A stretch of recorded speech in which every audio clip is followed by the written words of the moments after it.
Hola entusiastas de las reparaciones, en esta ocasión vamos a tener una Apple MacBook Air 2017 y el modelo es A1466.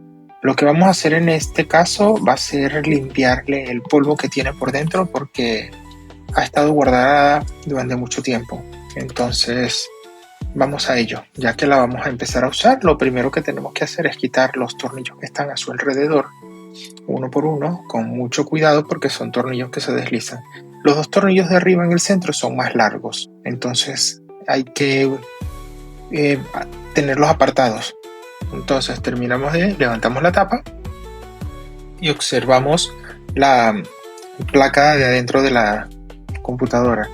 Sacudimos con un pincel, como observamos que está lleno de polvo, lo sacudo a un lado y limpiamos con mucho cuidado las esquinas y entre los componentes con mucha delicadeza de no doblar algún flex ni lastimar ningún otro componente. Podemos observar que las baterías están bastante planas, no están infladas, entonces terminamos de limpiar poco a poco el resto de la placa.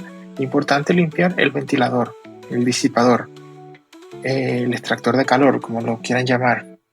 Se incrusta el polvo, entonces es muy importante.